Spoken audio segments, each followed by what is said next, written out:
Yeah, just checking to make sure you can hear me. I can hear you just fine.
Hello, and welcome to another episode of TacoBytes, your daily bite of Degen, episode 548, live with CPU Coins founder Sean. I want to do a quick shout out to everyone joining us on LinkedIn, 0x Degen's YouTube, Player One Taco YouTube, Twitch, Twitter. Actually, no, not Twitter. Telegram, Instagram, Unlonely, Rumble, and Kick, as well as those joining us everywhere else. Sean, how are you doing today, sir? GM.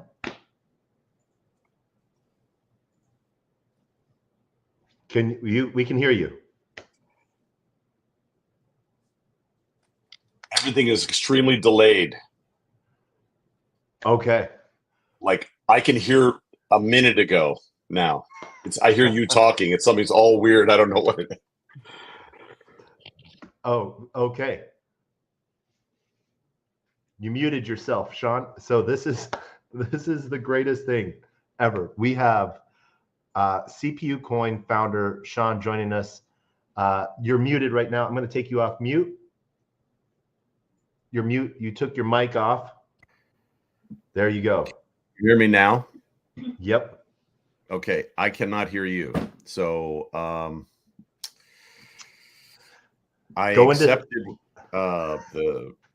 the connectivity, but for some reason it's really delayed, and I don't know what that's all about when I hear the mic.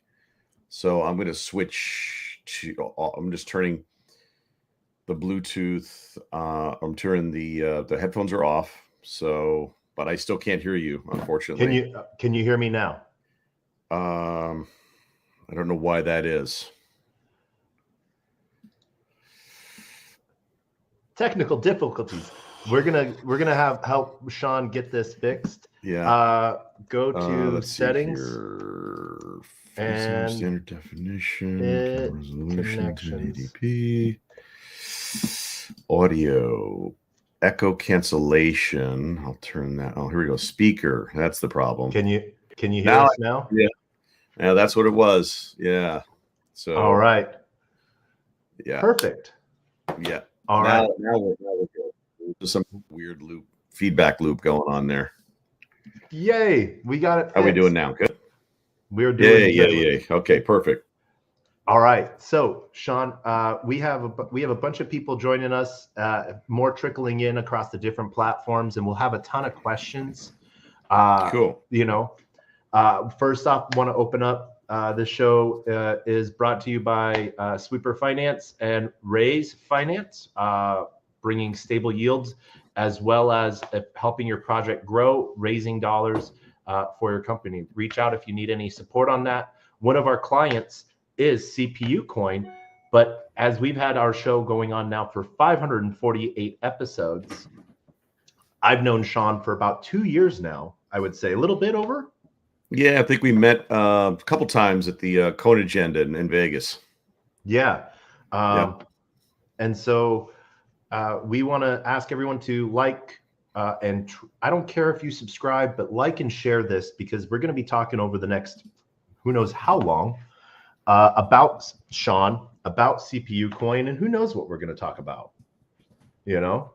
But we're gonna dive right in. Anything Great. you want to open up with, Sean, first before we hop into things? No, it's great to be here. I haven't done one of these in a long time. I've had a lot of interviews over the years, and I'm really glad to be here with 0x Degens, and I'm personally very excited about what's going on with our partnerships and our release schedule and everything that's happening after years of development. So I'm excited to get going. Perfect. So one of the things that wanted to sort of get into. So yep, that is Sean is messaging out to everyone GM in our comment section. And so, Sean, how long have you been in blockchain? I got into blockchain about 2018. I was a little late to the table, but I decided that it was the right thing to do to to look hard at what's going on for the next generation web and what that means and how it all ties together. And I started by doing a world tour, looking at what was going on with blockchain and cryptocurrencies globally. And that's where I kind of reconnected with my old friend, and who used to be our PR firm back in the day, a guy named Michael Turpin, who's from Transform Group. You may recognize Michael. Michael Turpin is one of those pillars. Yeah. I think he's been part of, like almost a serial entrepreneur. He's part of like 300 plus projects in some way, shape, or form because he's been around for so long. So he's a great source of information, really big in the scene, big in Bitcoin. Talk about a Bitcoin maxi. So what was your first crypto that you bought? The first crypto I bought, wow. I've been pretty bullish on XRP for a while now. And I happen to know there's three founders actually that are involved, two of which and one that you don't. He's very private, but he's an old friend of mine, and he's the guy who did the algorithm for Ripple to finalize transactions. And so I'm a big believer in what they're doing, and I think they have a lot more traction than people realize, actually, globally. So that's been a long, hard-fought battle, and I think XRP is going to be one of those, diamonds in the rough, similar to a CPU coin, where you have real utility, and it's going to go ballistic, and it's going to be a global standard. Yeah, we're seeing different governments accept XRP at a banking level. Being announced as a currency, digital currency. There's all sorts of things. I'm bullish on XRP as a standard, and excited to see what they do. Especially since we had, we've had John Deaton on the show as well, as he's a big advocate for the XRP community. Yep. Not Ripple, but the community. Yeah. And so there's been a lot of good stuff there. What do you see? So you're saying Ripple XRP was probably the first thing you bought? One of the first things, yeah, because I knew one of the big guys there, and ETH and BTC a little bit here, a little bit there. Did some arbitrage in BTC for a while. I've gone through a lot of different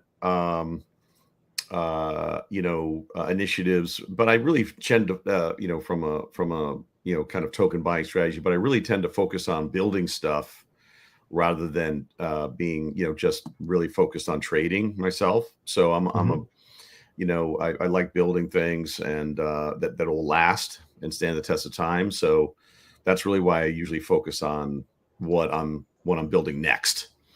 Yeah. And that's what we're here to talk about a bit.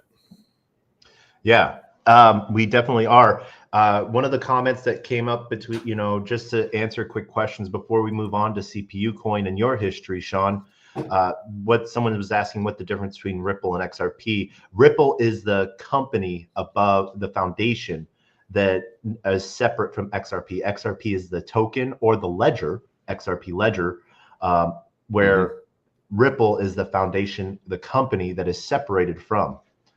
So, Right. great question that Milton is asking, Sean. What are some of the things that you've built?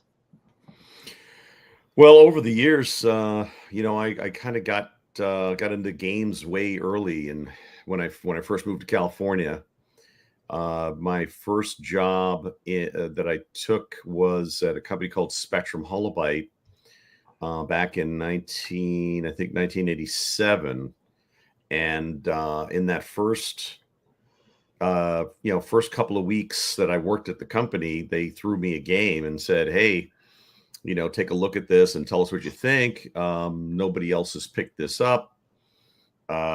Electronic Arts passed, Activision passed, Bruderbund passed. If you remember an old company called Bruderbund, and a lot of companies, they all just passed on this game because it was really basic. And I brought it home and had played with it for the weekend and brought it back in and said, look, I'd love to produce this game. It's super addicting. I think it's simple. We can do a lot with it. And that's when, I ended up producing, 8 versions of Tetris before the movie. I'm the game that they looked at, in the movie, in regards to the thing that triggered them to go ahead and do the Game Boy version. And so my first game ever was Tetris, and I did all the US versions of that on PCs, DOS, Mac, Apple II Plus, Commodore 64, Amiga, Atari ST. Remember the old game machine, the old days? Yeah. And that, the rest is history. I mean, it's the number 1 selling game of all time. It was my first game, so it was just a good thing to a good launching pad in California. I did that, and then I moved on after that to a company called Micro Illusions, and there's an old game called Fairy Tale Adventure that's a lot of people really loved. And so I did a lot of new versions of that, and I left specifically to do the Hanna-Barbera series of Flintstones, Scooby-Doo, Johnny Quest, and Jetsons, etc. And then I started my own company. No. I'm backing up. What did you do at Hanna-Barbera? Nobody had ever created any games. So I did those 4 different properties, Flintstones, Scooby-Doo, Johnny Quest, and Jetsons games for a company called Micro Illusions, who licensed them. And also they also had the Fairy Tale Adventure franchise, and they wanted to expand out and expand the number of games. And so that was a really good first couple of big projects for me. And then I decided to start my own company, Equilibrium, which is still around today. Yeah. And then there's a whole history there of things, a lot of products. Yeah. So right now, one of the main products within Equilibrium is CPU coin. When did you first start building out CPU coin? Yeah. So to be clear, so Equilibrium has a long history. And that's where I met Turpin actually for the first time in 1996. He was selected at our PR firm to launch Debabbilizer for Windows, which is a batch processing tool. So that's a tool that we sold next to Photoshop on the shelves for 20 years basically. It became a standard in batch processing of media, images and animations, and we made it back in the day so you could actually automatically generate animations. So it's kind of interestingly how that is now coming around full circle to generative AI, which we'll get into later. But so we did Debabbilizer, and I did a whole bunch of games. I did Attack of the Killer Tomatoes, all the THQ IPO games. I love that. I did The Flash, Capcom's NFL Football, Bo Jackson Baseball Football on the Game Boy. When Tetris was out, that was one of the other hot sellers. on the Game Boy that I produced at Equilibrium. And then we did the Debabbilizer product, and that kind of steered us completely away from games. And then we invented dynamic imaging. And I think it's important to understand that the basis for CPU Coin, which is a licensed technology from Equilibrium, is this headless server that can wrap and control anything. And so if you think of dynamic imaging as the beginning of Web 2, which is where you want to create dynamic content that services everything on mobile devices automatically, now Web 3 is the combination of that with other building of the sharing economy. So, I'd love to show you some slides at some point on that. But effectively, what we did was we started CPU Coin as a new entity, and Equilibrium does the initial SaaS services, and CPU Coin is a new decentralized sharing economy of computing power company, creating a proof of productive work miner that allows you to scalably, automatically deliver services on the edge. And we've gone through since 2018 at CPU Coin, we've gone through a lot of development there, specifically on the white paper and the miner, et cetera, so that everything can automatically scale in a sharing economy, which is what true decentralized compute and true decentralized services would have to be, right? We can talk about that, till I'm blue in the face, but it's a big problem, which is that people are building on things that are not truly decentralized. Okay. Right? So we farmed a bunch of questions from the community and stuff like that over over time, over the last 2 days. And so some of these I already know, but this might be for new people that are listening in. CPU Coin is a decentralized payment tracking system on the Ethereum network, but Computing Global Network, CGN, is what it tracks, right? What is this CGN? Well, so the CGN is we're in testnet right now with the CGN. The CGN is a Computing Global Network that effectively manages the requests of API traffic and determines what is the right machine at the right time to deliver the request or the type of request and the resulting data.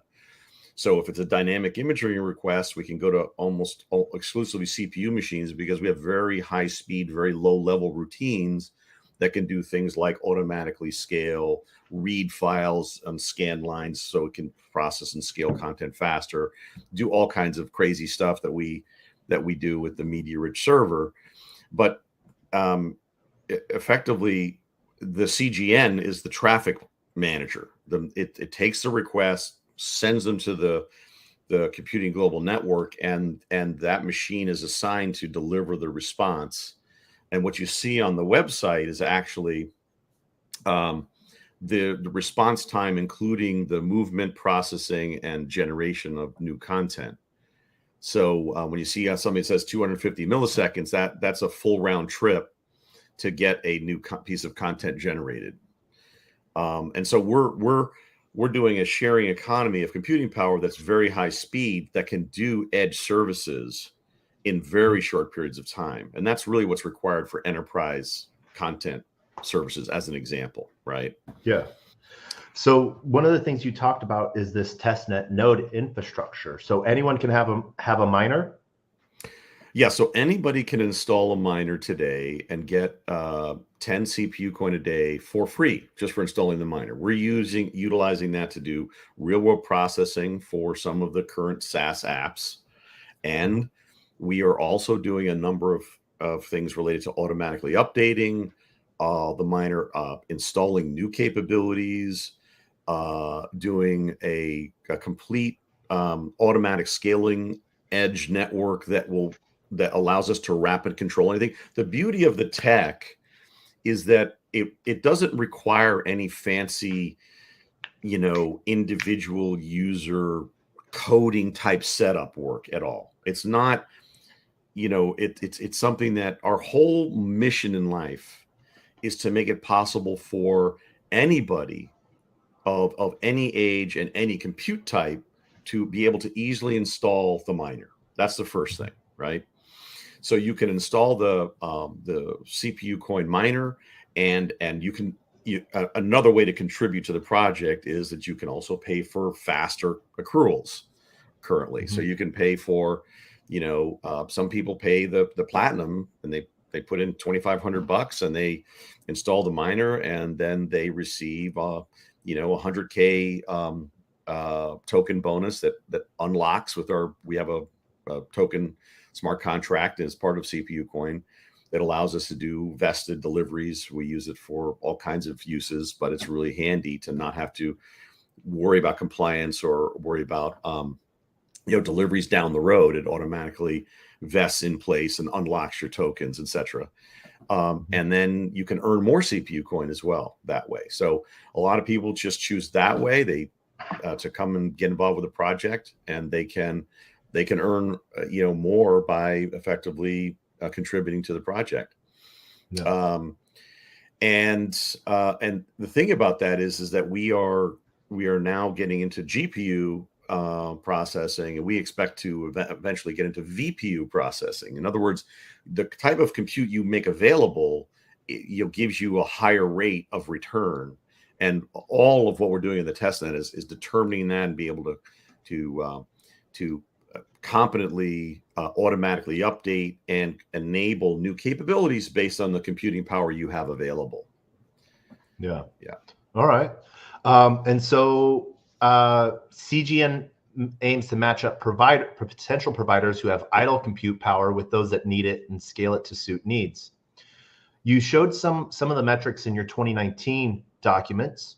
Has anything changed with global compute power, and how CPU coin has managed those changes?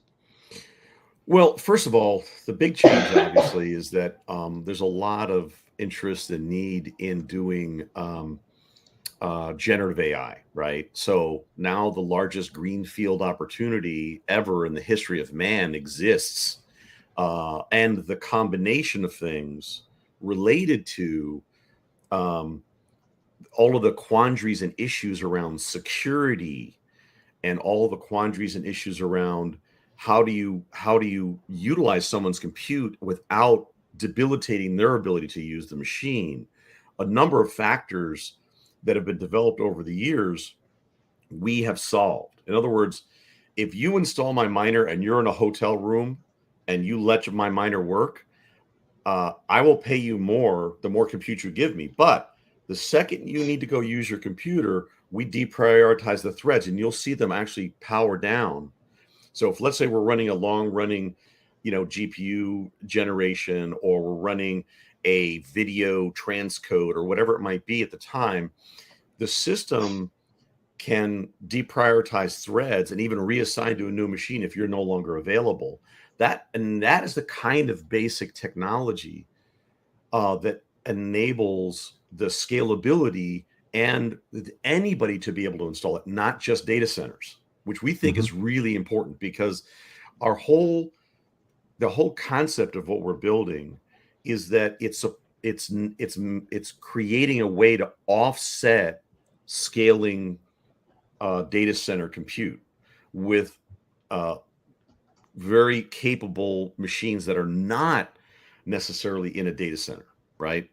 Yeah. And so there's all kinds of opportunities if you think about it, right? You got $11 billion in generative AI investment that has happened just in the United States alone in the last 18 months.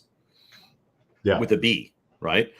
All of those are targets for wanting to, when they launch their service, they're going to have initial costs and maybe even get free compute from different cloud providers. But when they really have a scaling service, their bill is going to be eye-popping.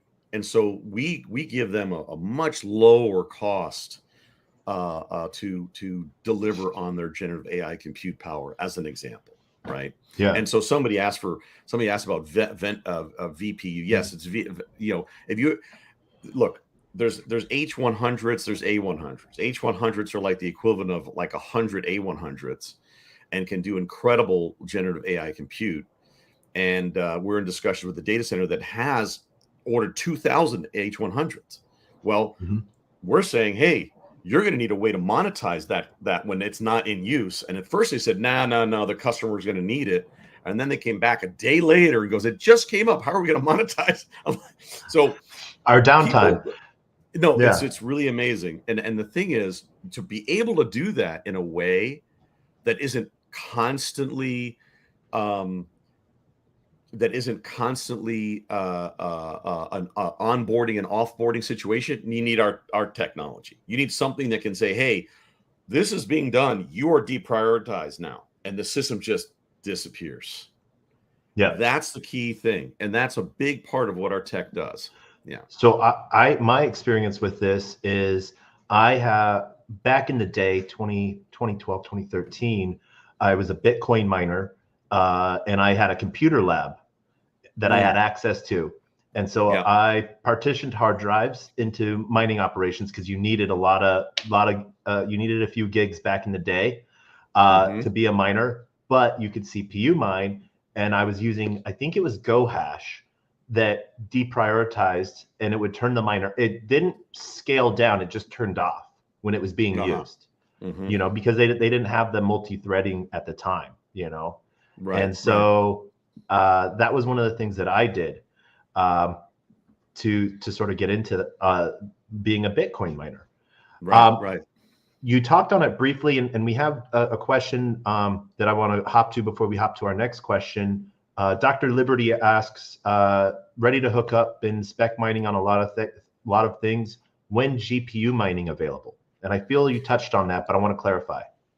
So understand, while we're in testnet, what we're doing is we are testing and tracking. One of the biggest things we're doing is doing data collection to understand the machine's capabilities, the bandwidth available, a number of factors, right? How much compute is available, how many threads are available at any given moment. We only take half the cores. So if we do let's say right now, you install us on a home machine and we're fully loading it with thousands of generative AI requests.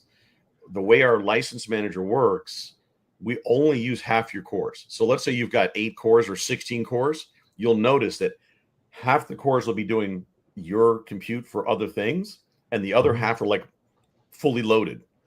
And that's also something that took an effort. You can't just easy peasy do that on a Windows machine. And I believe Linux, Mac, you can't do that because Mac automatically parallelizes no matter what you do. But PCs and Linux, you can say, I only want to use half of these cores. So, and that's by default what we do. So even if you want to use all of your machine, our system will go down, deprioritize. But if it's loaded and you can still do what you need to do in the other half, the first half is completely loaded and processing, and it's set up so that it will not impact your ability to do basic functions and other things. So it's it's very exciting because effectively what we're doing is we're called CPU coin, but everyone goes, well, when are you coming out with GPU coin? When are you coming out with? Well, we did one that is which is the core, and we're going to be supporting other GPU, VPU. I don't know if you've heard of VPU, but virtual processing units, cloud. Well, not necessarily cloud, but I deep dive into it. I know it. Yeah, well, the NEC, it's the NEC technology that effectively is based on it's kind of like the difference between bitmaps and line drawings, right? So they're able to do, like, with a single seed, a full 8 minutes of video generation with a VPU and an NEC chip. So it's pretty cool. There's a lot of great things coming, and that obviously, being one of the largest companies in the world now, there's just monetizing the available compute from what's going on with NVIDIA, is just a full-time job. There's just, like I say, it's the biggest greenfield opportunity on the planet, and I'm glad to be right at the forefront of it with technology that allows us to wrap and control anything with our media script language, and now we're making AI script so that you can wrap and control AI and then use that to make requests over port 8080. That's the beauty of our tech. As long as you got an internet connection, it works. No special ports required. Yeah. So what are some of the big milestones that have been accomplished? Are there any other big milestones that need to be achieved for the product to be ready for the sharing economy adoption? So a couple things. We're very pleased with our technology development thus far. We have a number of initiatives related to existing airdrops that have been done and purchasers that were done at CoinPro, which is a now defunct company. That was a big milestone for us, and we needed a way to bring those 180,000 airdrop claimers, people who claimed and are purchased through CoinPro, which is a Hong Kong company, and there was a lot of offshore people, and they've been very patient with us. We have created a way to claim those tokens, and we want to bring those online, but we didn't want to pay. So what we've done, the big thing that we did this year, that we're super excited about and really saved us a couple of years of R&D, is the wire network deal. So, if you look at CPU Coin .io and CPU.io, CPUcoin.io, yes. CPUcoin.io, you'll notice there's a press release on the top right hand corner as you arrive about wire network. So we always knew either we're going to have to build a layer 1 chain and do like what the guys at Kudos did, or we need to select that chain and our partner for that. And about a year and a half ago on Puerto Rico, we met the guys at Wire, and they reviewed our white paper. The CTO, Kyle Dolan, fantastic guy. He and I kind of hit it off, but only after he kind of stayed up all night long and read everything about me and the company and our white paper and everything that we're doing. And we had in there a microtransaction system, the need for crypto SSO, the need for, a way to secure and have a trustless environment and all the hardware and that's what Kyle and the Wire Network guys were building. And so after I went and met with those guys and did due diligence and spent a bunch of time with them, we decided to go become a tier 1 node owner operator. And we now are one of the 21 tier 1 node owners. I think there's a couple actual for sale now at Wire Network still remaining, but once those are sold, they're going to be launching. They've already launched the network. People don't realize it, but Wire.network's already launched and working under services, and it's now going to be their multi-chain, multi-wallet, bridgeless capability is going to be added to the CPU Coin admin dashboard that you see today, that anybody can go right now and install our miner right now as we're talking. You can be done. You can be literally on the network in minutes. That's what I love. I like speed. I like action. I like things that work, right? And so once you do that, we're going to make it so the wire network capability is effectively providing seamless interoperability with all wallets and all chains. So you got crypto SSO, you got wire name service for going from .eth and .dns directly over to Web3. So this is a really good question, because at the end of the day, this is what it's all about. You guys, I mean, I always say this: if you're looking at the next meme coin, don't talk to me. But if you're looking at the next real utility where you're creating something that is really scalable, that everyone's going to and the conditions for this are right. It used to be there wasn't enough bandwidth both ways, and the computes were not fast enough, and you had to go to a data center to do things. Now you've got monster machines, right? Like M2 Pro Max, custom Apple Silicon hardware, and we do have a Mac, coming out. It's in the schedule to come out soon. A Mac miner soon that'll tap into those G2 computes and their huge multi-core, GPU sets and everything, right? So there's so many different capabilities to support that you have to start somewhere, and you have to start tracking and understanding what all the different machines can do, right? Yeah. And so that's effectively what we are doing in the CGN, and very soon we will be going live with the web wallet with Wire Network. It's all in the by the way, there is a if you go look at the website, you'll see, and we're pretty much on schedule right now for the wallet integration this quarter, we're hoping. So that basically the 180,000 CPU, they're back to their question, CPU coin wallet holders will be able to claim them, have them inside of the Wire Network. No costs. There's no ETH costs here, right? The beauty of Wire is it allows you to transact with all kinds of tokens in their environment without having to pay the toll. And then when you want to go on chain, you want to go into an exchange, you want to do something with it outside of the Wire Network, that is a standard transaction.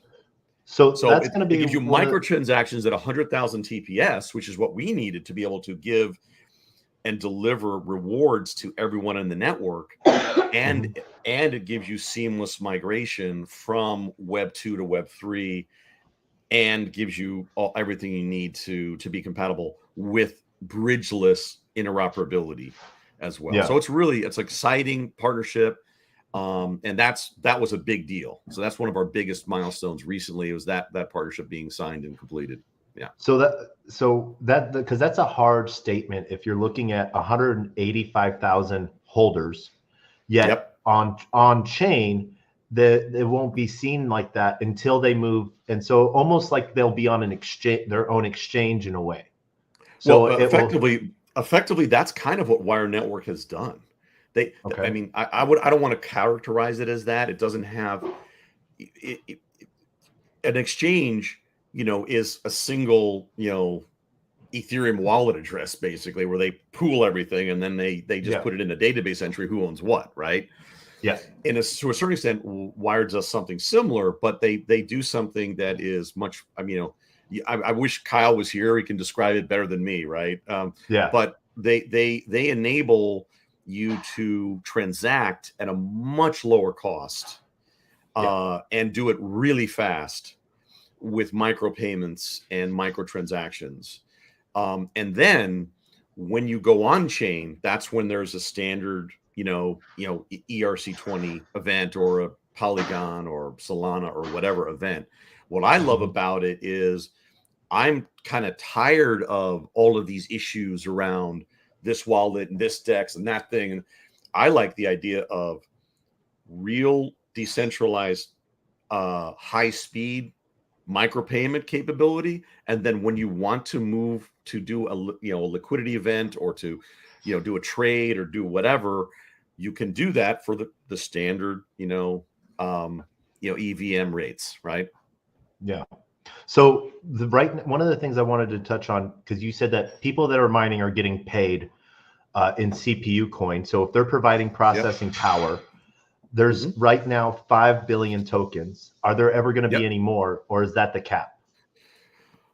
Currently 5 billion tokens. We went with that number. We thought it was the right number to be able to do lots of different scalable capabilities and have the right supply for the inevitable deployment and for all the different potential services. We've thought about some other ideas as to where we might need other tokens for governance, et cetera. But I'm trying to, with the Wire Network deal, make it so it's all in one. And so I think it's the right number. We have pools set aside, and it's all on the website of what the pools are for. And they are, you can go and take a look at them. They're all just sitting right there, and the tokens are only being moved when that action happens, whether it's a token buy or whether it's the payment to a miner or setting up a pool or whatever it is. It comes out of the correct pool for doing that. We have an advisory pool, a employee pool, a for sale / miner payout and seeding pool, which is the big one. And then a token swap pool, which is kind of a nice thing. We in advance, we said, hey, let's have 8% for doing swaps with all of our partner companies, like wire network, like other companies in the ecosystem, that can participate and be mutually incentivized and work together, and everybody can utilize the tokens to use the services. That's the thing about what we've done here. It's a real utility token. So very soon, as we launch new services, such as our Fuse.ai service at Equilibrium, people will be able to, when they're buying points to use generative AI, they're using CPU coins or a fraction thereof, and then that can be used to actually generate images, generate video, etc. in the network. Okay. So CPU coin is a utility token that's used to pay for these generative AI tokens that are being distributed amongst the miners. Are there other services that CPU network is providing as well? Yes. So the first service is tweakit.io. So it's tweekit.io. So tweakit.io, put that in there. And that first service solves one problem that I'm so tired of, that I thought it was a really good first service. And that's what you're seeing. Actually, a lot of the API calls you're seeing on the CPU coin dashboard right now are API calls from the 3,000 tweakit.io API holders. Okay.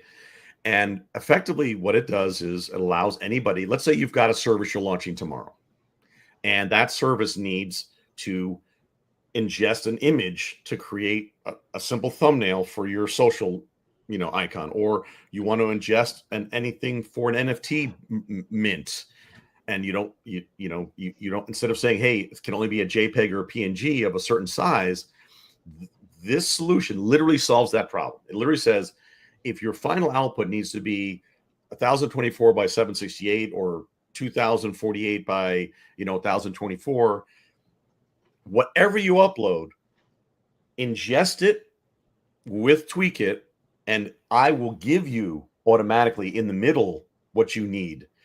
And it uses our auto-conformance technology. It's a dynamic imaging. We have 8 issued patents in the United States on dynamic imaging and Equilibrium.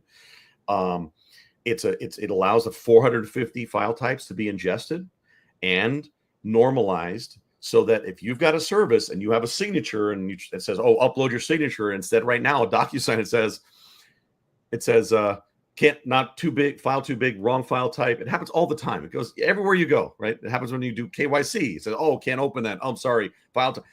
Only my PDFs banner. allowed. My banner is never the right size. Exactly. It's always a problem. So Tweakit literally solves that problem and actually auto normalizes anything from anything. Solves the ingest issue, which is a bad taste in your mouth, right? So if the first thing you do is set up an account, right? And the first thing that happens is, oh, rejected, that doesn't work, can't upload this, we solve that problem. No one's ever done this before, but we did it. And it's really focused on that thing. Now we're going to add to that the ability to do generative AI in the middle. And so you can add our widget, and then you can add generative AI, and then you can use APIs and your own UI to have those services in your own website, and it's all using the compute power from CPU coin. Someone pointed out that is mad annoying to go through, and it happens all the time. It happens. I remember how many different images I had to make for YouTube banners,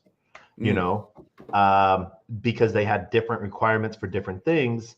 And I had to use the same banner and make like 7 different variations of it.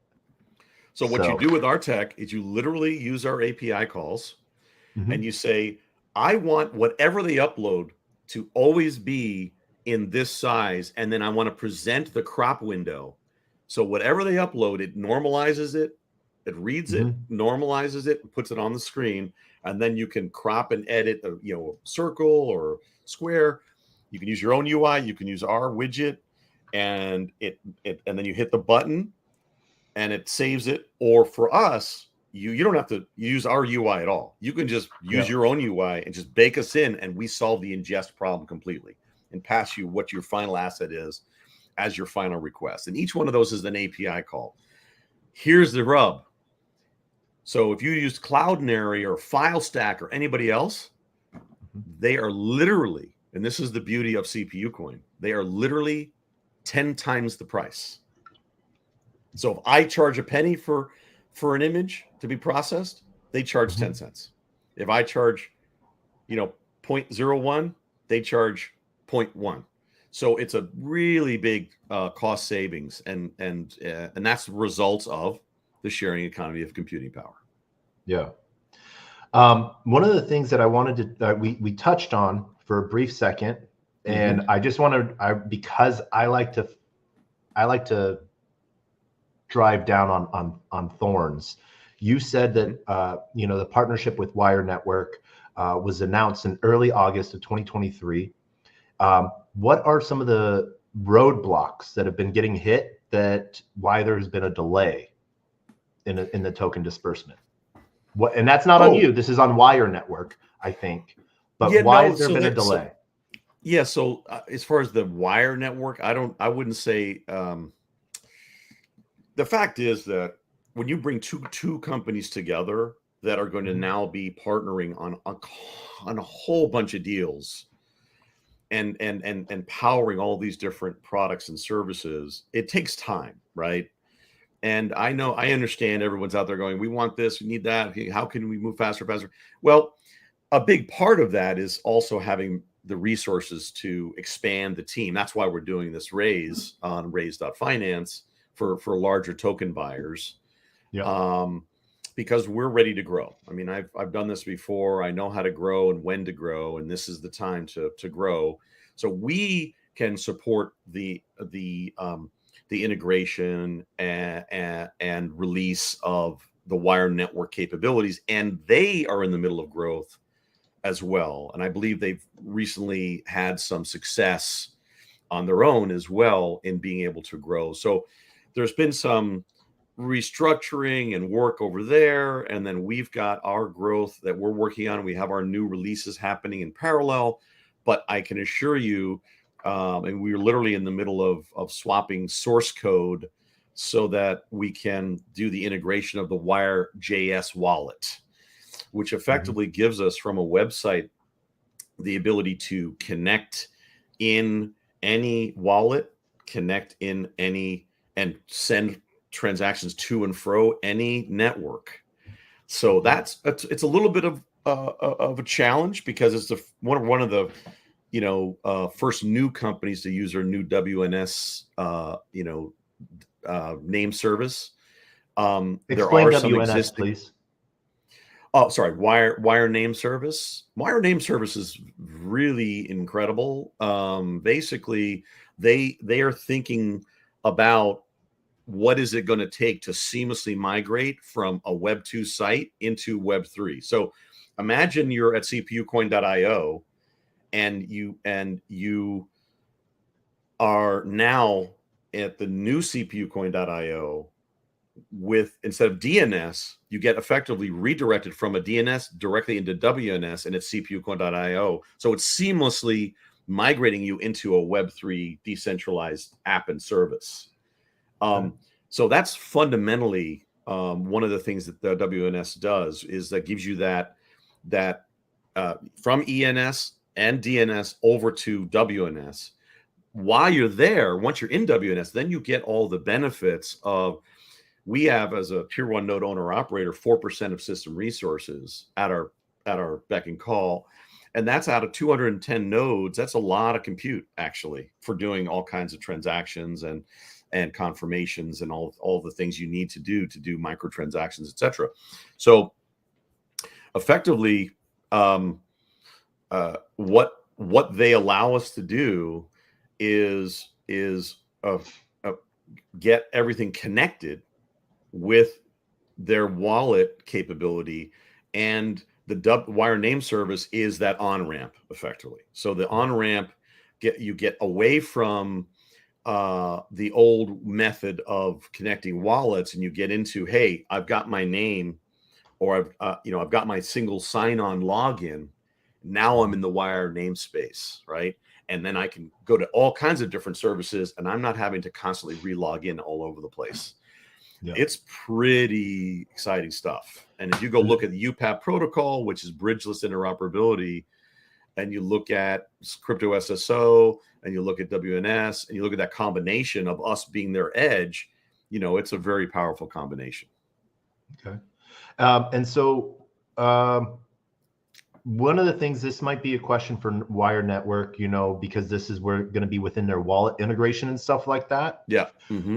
So, and I think I remember you saying Q1, but when can users expect to see wallets and coins that they've earned, providing power to the CPU coin? And that you said, first of all, Q1? if I went and go to the admin dashboard, we are accruing it into a CPU coin trust wallet today. So if you install the miner, you'll see, if you leave the miner on, you'll see your accruals happening every day. Okay. That by the end of March, we are hoping and anticipating, we think we'll be able to get this done. You'll actually be, instead of our trust wallet, you'll be in WNS, and you will be given when you claim your tokens and you create your new account, you will be effectively have a random wire name assigned to you. Now we will be creating and launching a name service seller. So if you want a premium name, you can pay for it, kind of like over at ETH, the ETH name service where we have CPU coin IO.ETH, right? Mm-hmm. That costs money because it's a persistent thing. There's a fee and there's branding. A value there. Player one branded taco value, right? So effectively, we have, as part of our deal with Wire, the .io namespace. So everyone who has a .io namespace that they like and want, they're going to have to pay CPU coin for that. Okay. So another on Wire Network, yeah, on Wire Network, yeah. Okay, so for the geeks, we look at IO as input output. The rest of the world looks at it as Indian Ocean. Right. So, and I like naming services because it brings a little conformity. It also brings a little bit more safety rather than having to do with an alphanumeric wallet address. So is Wire Network going to be providing on Ethereum? You said multi-network. So are we going to see CPU coin on Polkadot or on Solana? Well, yes. So I believe it's the kind of the reverse. So you'll see Solana, Polkadot, Ethereum wallets inside of Wire, and you'll see CPU coin inside of Wire, and then you'll be able to transfer, do an ERC20 transfer to and fro from within the Wire network. The token supply and the movement in and out is all seamless. It works with, and what I love about their tech, and this is what I think people are not quite understanding how powerful this is that it's bridgeless. So, it dramatically reduces any risks related to pools being, gutted or what have you, right? Because it's bridgeless between interactions. All right. So I see what this is this is a funnel for a single. It doesn't matter if I'm on Solana, Cardano, or XRP. I have a naming service that I can send it to, and it will be in the right wallet. And I don't have to worry about anything else, whether it's a token association or token ID. I have it. It will all go to my wallet. Yes, and I do believe that once you sign the wallet in your location in the Wire Name Service, you'll actually see it will just go to the wallets that have that wallet in it as well. So it's basically they're what they're doing is bringing everything together in a seamless fashion, which is, I think, was a really good choice for us. And it also makes it so that I don't have to spend, $300,000 to distribute, tokens to 180,000 people. Yeah, no, right? that's a hard thing. So we talked on this a little bit earlier. where CPU coin software is available on all operating systems. Right now, it's just PC and Linux. You said Mac build is coming out. Mac's coming out. We're effectively creating a Mac miner, but it's taken a bit longer because while we were doing this, Apple Silicon kind of got released. So we really want to, when we release the new Mac miner, we really want to take advantage of all the new, incredible amount of computing prowess that Apple has released into the marketplace. And see what we can do there with some of their new technologies as well, and related to AI. As phones become more and more powerful, what about mobile miners? Yep, that's going to be that's iOS on the and menu Android? that's down the road. I mean, we have that on. We intend on basically making miners that will allow us to launch, the CPU coin as an initiative across Africa, so that everybody who 90% of the people in Africa, their whole computer is the phone. That's all they have is the phone, right? Yeah. So you have maybe it's not 90%. It's a very big number depending on where you are. That is their communication source. That is their. So if you have it plugged in, it becomes a miner at night, and it becomes a decentralized edge network for doing all kinds of different potential transactions. Mind you, the whole idea of the system is to do what's appropriate for the device and the bandwidth available. So we're constantly tracking and understanding what the capabilities of every machine are. We're really excited about what we're about to, start with the Fuse.ai, which allows you to effectively take, Civet.ai models, and instead of having to set them up, you can just request what you need, and we go find the machine that can do it now. And if it doesn't do it, it will provision it, and then a minute later or 10 minutes later, it's available for you to now do whatever you need to do. And then we leave that, knowing that that's now available, we leave that on and ready for future activity. So it's pretty cool. Per minute billing on hosted cloud services is also very cool. Not a lot of services do per minute billing, right? They're hourly or daily or monthly. And so we're about per minute or per image or per asset generated, right? Okay. And that requires a microtransaction system that makes it possible to do that. And so everyone gets paid at the beginning to the end of a transaction. So everything's done. So everything is all completed at the end of the transaction. And that requires you to be able to pay out 0.0002 CPU coin, right? Yeah. So that's where, if the transaction cost is more than the asset itself, that's where we have prohibitive pieces. And so that's something that I think is really interesting with Wire.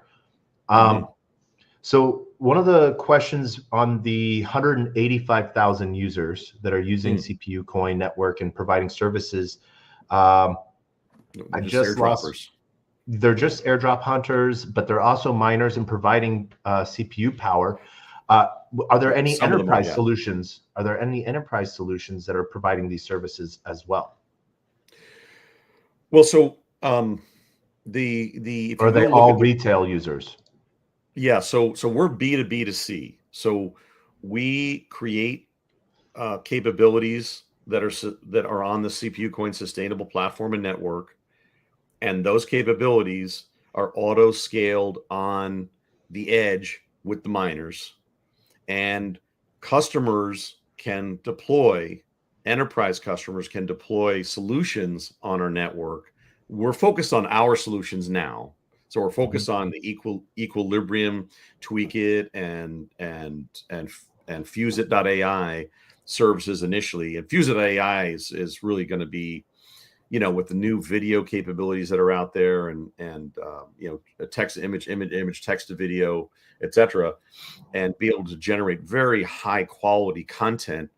That is something that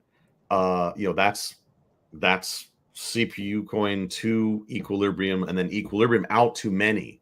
So it's CPU coins creates and makes the service scalable, and then the enterprise sells the service or makes it available, and then anybody can adopt it and pay that plan in fiat or other currencies as well. That gets converted into CPU coin. And then the inevitable goal is, as we expand the services and we expand the miner network, when we go mainnet, if you will, and there's lots of deals happening there when it comes to having lots of compute available.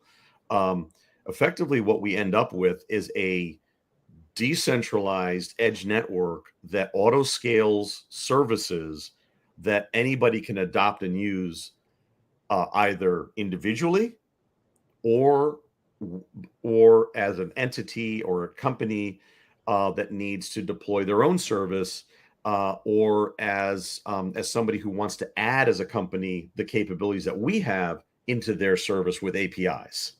So B2B2C is what we're doing here, and we believe that that's the right long-term plan. So you end up with a lot of people using the services, and you don't even know. It's like we've always done. We didn't know what people would do with media rich when we originally invented it. We have all kinds of capabilities, but people ended up making everything from Vistaprint to decentralized edge, dynamic imaging that scales, that powers everything you see today, right? So we didn't know what people are going to use. We are kind of getting out ahead of that so that we can launch a number of services we know we're going to use, right?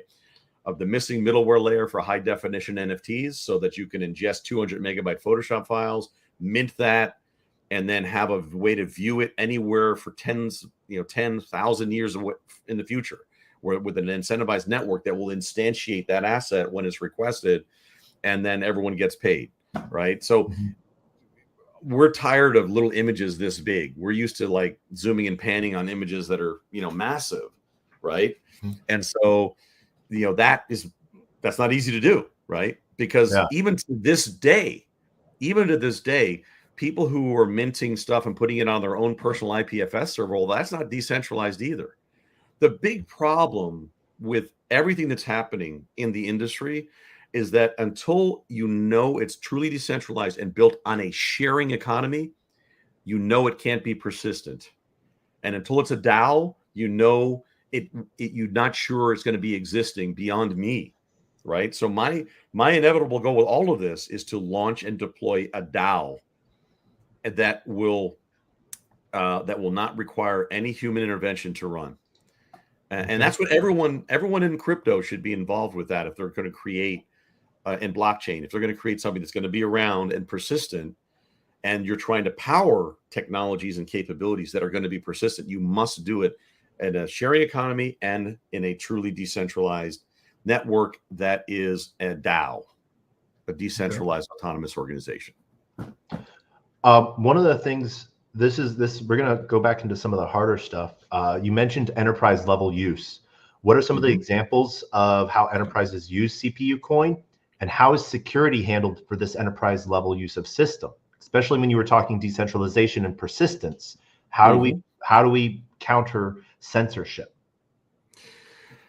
Well, as far as censorship goes, I mean, the whole idea of having something that runs completely autonomously, obviously, is that there is no way of disabling the delivery of things and the generation and the servicing of things, if it is truly decentralized and is built on a sharing economy and as a DAO, right? So if you have to have those three things built on a sharing economy that makes it so that it's truly decentralized, so that makes it so that you can actually have a DAO. If you have those three things, you end up with a place where now, hey man, you can't talk to me about it. I can't do anything about it.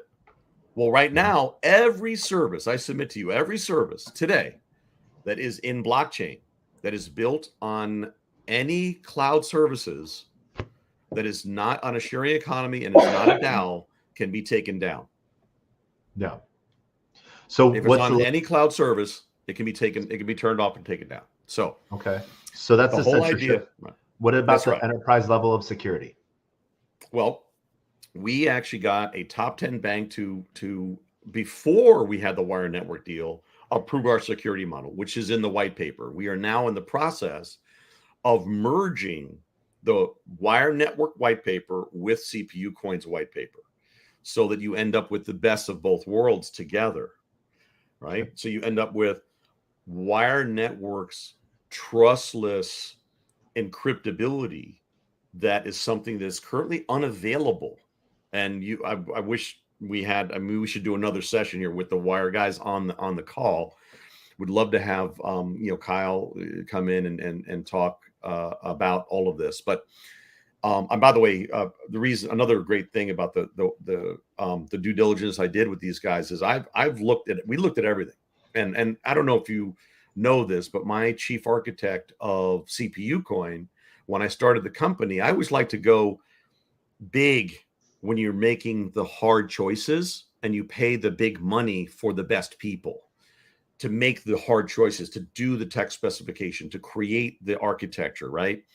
And I did that. The guy who did the original architecture was the 23rd employee at NetSuite, and when he left, there were 6,000 employees, and he came on and did CPU Coin with me. Okay. So back to your question, the ability to encrypt and keep track of and deliver content to and fro, and a system for making sure that all of the controlling and manipulation, content manipulation scripts and everything is all encrypted is already created. What isn't there is the new wire network trustless hardware connectivity that basically goes all the way down to the IMM, the Intel, the IMM system that has been in every CPU since the beginning of time, basically, that allows there to be a backdoor as to actually see what's going on inside of a compute. I don't know if you know that's true, but it's there. You can go look it up. I think it's Intel Media IME. I have to look it up again, but effectively, you need to be able to audit all the way to the core hardware, so that what your trustless environment, you can actually trust the trustless environment that you're talking about. And the only way to do that is have something that's new that doesn't exist. And that's what the wire network guys they've even thought of that too. So effectively, we're going to merge our capabilities with theirs and then build all of our encryption and other capabilities on top of that. Plus, you have the new, and this is why I'm saying the greenfield opportunity has arrived, where solutions like I'm proposing now can exist. When you have SGX that allows me to guarantee that nothing in the pipe will ever be decrypted. Because the big issue right now for doing this kind of stuff is there are moments when the environment needs decryption to do the operation. But if you are using SGX as an example on an Intel Core processor, you can actually do the processing encrypted. So you never have a decrypted state for the original asset on disk, a data at rest, all that's all covered. The issue right now is what happens in memory. And so this will be a massive revelation when effectively all compute, all GPU power, all VPU power, and everything that you operate on is all encrypted while it's being processed. And that's what SGX and all these new to the core capabilities are all about. And I'm very excited to be, like I was part of Web 2, to be part of what I believe is going to be the real Web 3 launch here. Okay. So then one of the questions then is, what metrics are important for viewing the overall health of CGN? You'll network. You'll see. So we if you go look at what we did, we knew that you never know in the network the speed of the connection both ways. You have to create a kind of a persistent and regular test state that allows you to determine what machine is capable of what at any given moment in time. And that's effectively what the CGN is doing right now live. If I was to share with you, if you want to share it, you can go see the dashboard. You can go see some of those important elements. What machine, what's their speed, available, available out and allocated storage. What is the computing power available? Is there a GPU on board? What's the VRAM? All of these different, things can be determined, tracked, and stored on a per machine basis. And then you can just do a regular check to see if those assets are real. And you can do that actually by doing a number of different things related to testing the results, kind of doing A/B testing, if you will, on the fly on a regular basis. So when we combine the wire networks capabilities with our constantly tracking of what the compute is available and what it can do, it's a very powerful combination. Yeah. All right. So your white paper and the docs on CPU coin, CGN, liken CPU coin to Airbnb for data to help potential users understand CGN and CPU coin and situate it in the sharing economy. But Airbnb hasn't exactly turned out to be the original ideal. In fact, it has become less people renting an extra room and making money more about full-scale real estate ventures that have created various issues in communities. Using the Airbnb analogy and current state of Airbnb, can you think of any pitfalls CPU coin would avoid? Well, it's funny you say that, because we used to call it, I think one of our old slide stacks that was up there says that we're the Airbnb of computing power, right? Mm-hmm. I think honestly, I don't know about you guys, but I gave up on trying to rent places with Airbnb. I mean, every time I try to rent something with Airbnb, it's not there. It's not available. It doesn't work. Nobody responds. It's always something. I don't know what it is, but I just gave up. So we have to be better than Airbnb. In other words, we have to know, and that's why people are incentivized to leave it on. All right. So, Airbnb, you've got 50% of their rental units say they're available at any given moment, and you can't rent them for whatever reason. It's not respond. They don't respond. It's just an old listing or whatever, or they don't update their calendar or whatever. That's the difference. We know what is available at any given second in the CGN nodes. And so that's a big part of making this all work, is you have to know the inventory is available. And I believe that a big part of why we're raising funds is so that we can have a very substantial biz dev team that's working on all the new compute that's becoming available. Like I said, a big company was referred to us by Brock Pierce. They have 2,000 H100s on order. As they come in, there's going to be applications for it, and the customer's going to want to use it.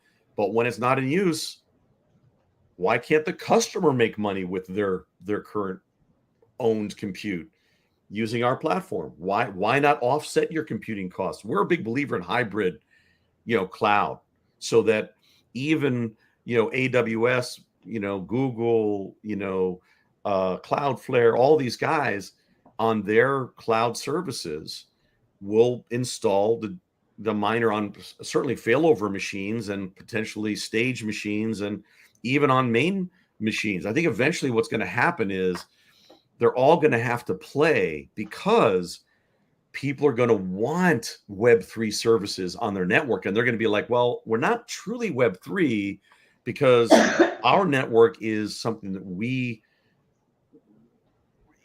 isn't built on a sharing economy. So it can't be Web3. Okay. Right? They're not going to tell you that, but if you figure it out, it's not truly decentralized. You can't stop it from being shut down. So a hybrid environment where you have all this compute available across all the different network types, including on-prem, by the way. So we have an on-prem status where somebody can install on all their corporate machines, for example, and then use just their internal machines to minimize any risk of loss, and so nothing goes outside of their environment. That's another thing that we've got covered in the plan, so that you can be local, right? So anyway, sorry, I hope that answers your question. Yeah. It does, but when you're talking, so when you're talking about corporate enterprises using CPU network and downloading it to all of their different machines, does that make an individual user, or will each machine be its individual users? Because I want to really clarify the optics of 180,000 users. Is it really 185,000 users, or is it enterprises with multiple machines? No, so we need to understand that. Did you just time me? Okay. You keep on trying to make those as users. They're not. They're some of them are miners now. Some of them have claimed and became miners. Some people have claimed and created accounts, and they are using Tweakit. Some of them are, but of the 180,000, all of them have not been able to claim their tokens and move them on chain. That's what we're going to enable with the Wire Network deal. Okay. That moment, we believe a lot of those are going to want to extend their journey with CPU coin. And now that they're on chain, and now that they can move them freely, and now that they can participate, we're going to incentivize them actually to become a miner and give them extra tokens for waiting and being patient and all that kind of good stuff as part of the process of claiming those. But the 180,000 people were token buyers on CoinPro. I don't want to get this confused, that were from an airdrop that we did, where they were incentivized to come, look at our, Twitter, to come and do a number of tasks. That was what CoinPro was all about. Do tasks, earn crypto, right? And there are new versions of that out there, and there's a lot of new ways of doing that. But our whole goal is to make good with the community, expand that community, and do more of these kinds of great podcasts and Q&A, AMAs, so that people understand that we're here for the long haul, and we're doing all the heavy lifting to make real services that are going to buy CPU coin off the open market from producing real proof of productive work mining. Yeah. So the miners are not hashing; they're proof of productive work. Right. Yeah. And so I have a question. I have another question, and then we have a crowd question. What guardrails would help avoid pitfalls on the way to a sharing economy? Guardrails. Well, I mean, honestly, what does this sandbox look like to help it build along the way? Well, I mean, I think that this is the. I mean, if you understand that by making a choice on our layer 1 chain, that is what I think is the most advanced next gen network that's built for enterprise services and enterprise services migration, that's a really big deal. And I can't emphasize it more. And I talk about the Wire Network deal for a reason.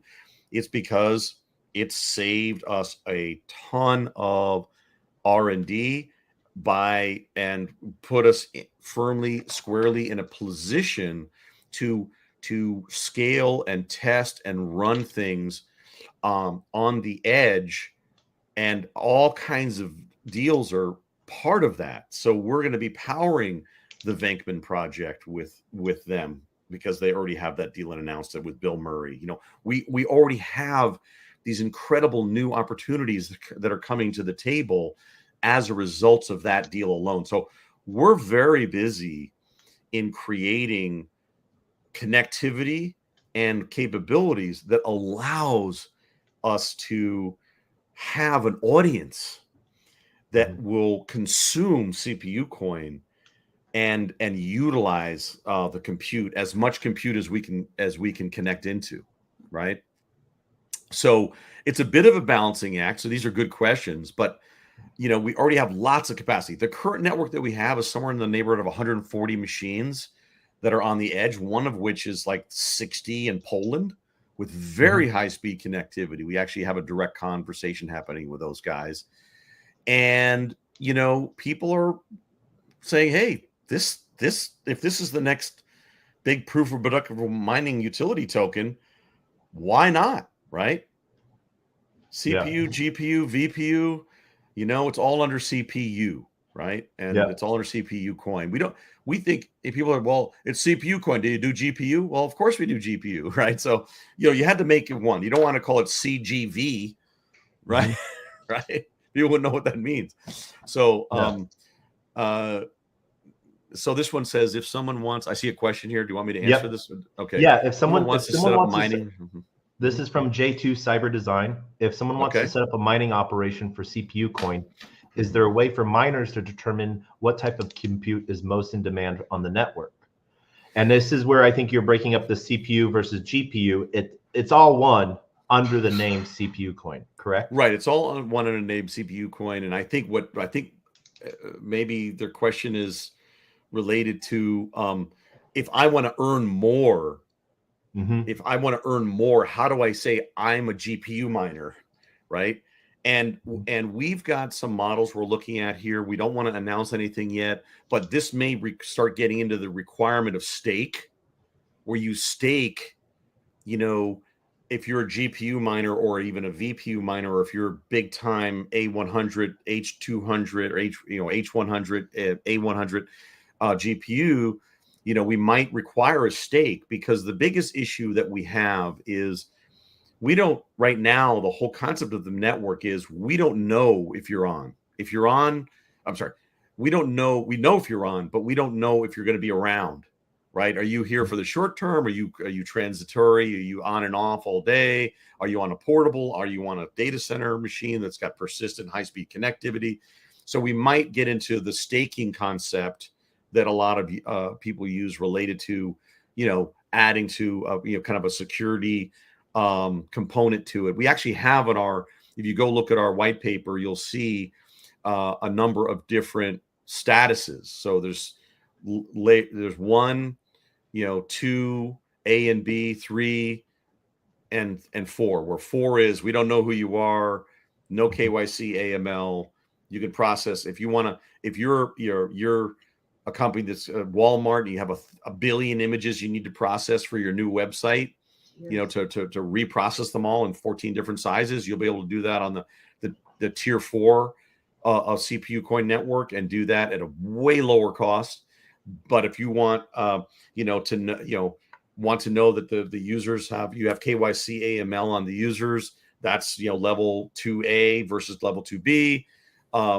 So we've thought of a lot of these things, and at the end of the day, the most important thing is to show the intent and to be able to execute. And execution, I think, is one of the biggest problems in this industry. It used to be that I would go to every trade show and I'd talk to everyone and see what they're doing. Now I go to a trade show after the Wire Network deal, and it's like dead men are walking. I mean, I literally go there and I'm like, you can't, that's not going to work. That's going to die. That doesn't work. There's all these issues around how people are doing things, and are they going to be able to execute? I've seen it happen over and over again, actually. So the ability to execute and having the core fundamental technologies is where we are and what we've spent a lot of time on. And now it's time to build the SaaS solutions, and build and get all the different GPUs on board, and make it so that you can select data, can say SAS 70 only is this status. So it's going to be SAS 70 data centers only are going to do my processing, and that has to be auditable, right? So all of that is, it's a lot of work, but we have the technology now to do it. And so you're working within those realms of being regulatory compliant, but also protecting your users in a decentralized manner. I'm going to roll back just a little bit. I see that there's some questions from J2 Cyber Design that I want to get to. Sure. But I want to squirrel, because you mentioned one of my favorite projects that I've seen since it launched, Venkman Project by Gavin Giles, and down there in Austin. Explain to everyone what Venkman Project is. Explain the name first so people get it. Well, Venkman, right, is it's Ghostbusters, right? It's Bill Murray's brand, if you will. Now, Peter Venkman, yeah, Peter Venkman, right? And so, look, I all I know is what I've been told. We are Wire Network is the selected provider to work with the Venkman Project. The Venkman Project is about celebrity NFTs and communities. And you can go to Venkman, I think it's venkmanproject.org or venkmanproject.com. Go look it up. It pops right up.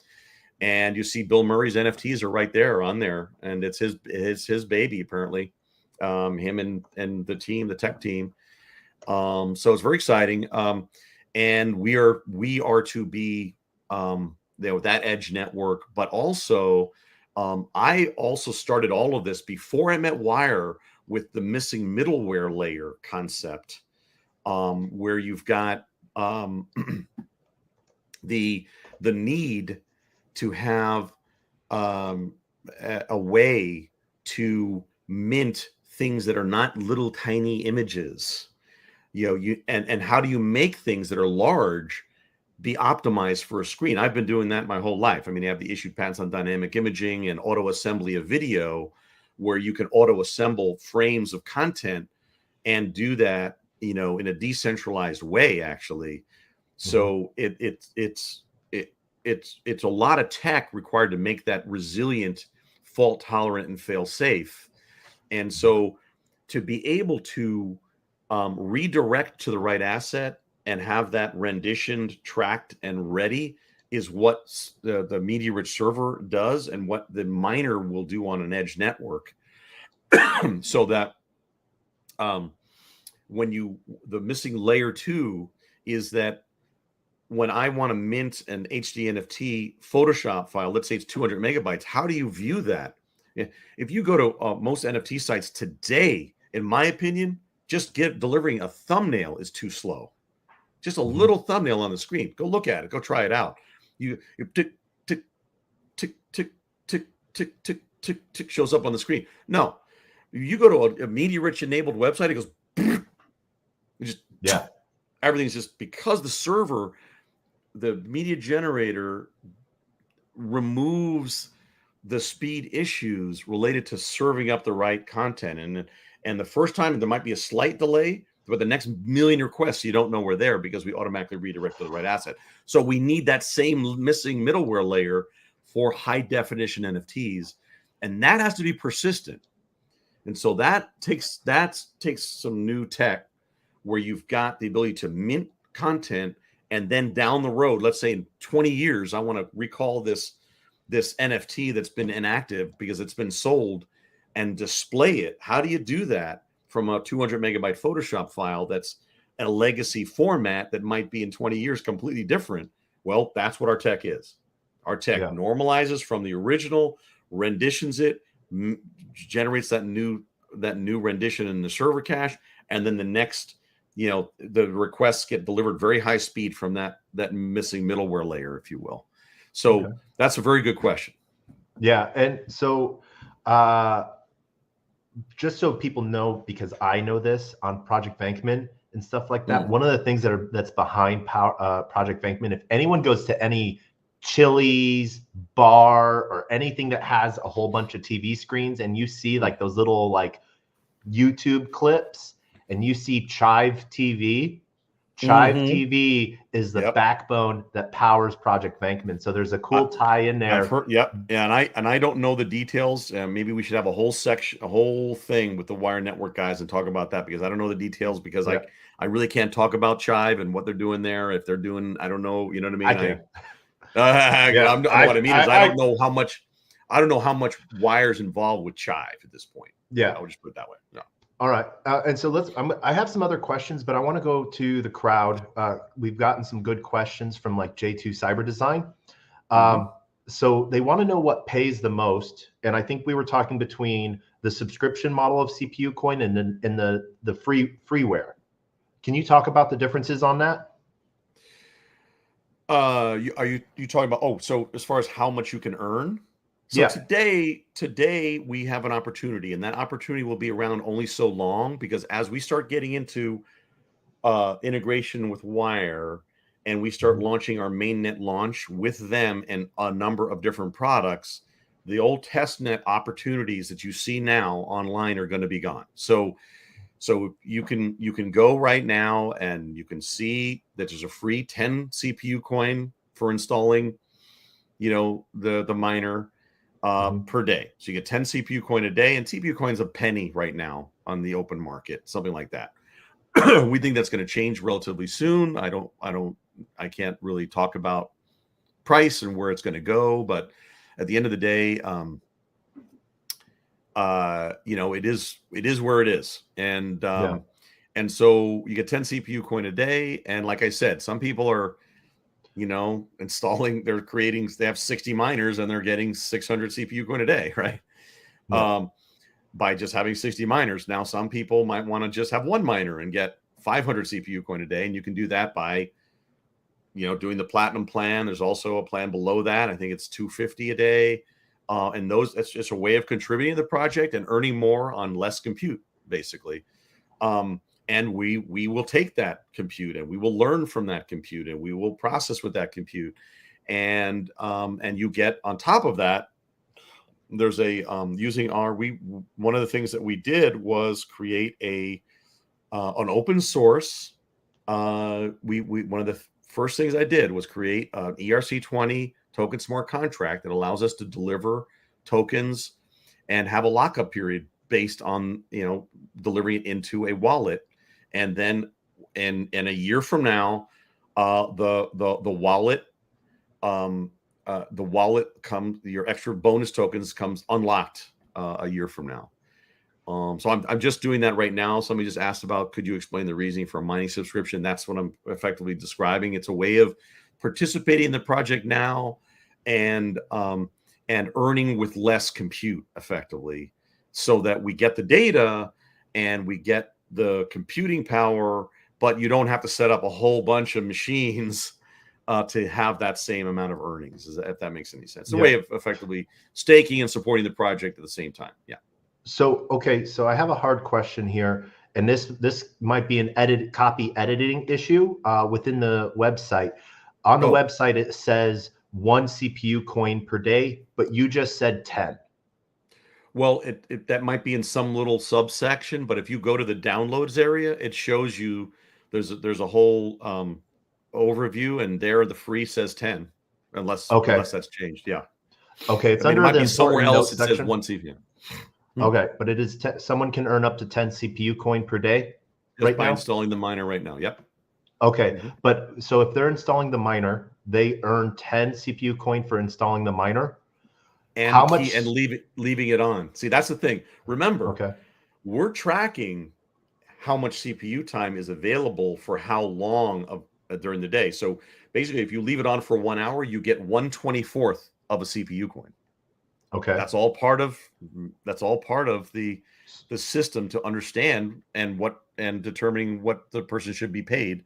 And effectively, right now, you're making your compute available and your bandwidth available, and we're paying you proportionally to how long you have the compute on. So we recommend, have a nice little screensaver going, but make sure you don't sleep.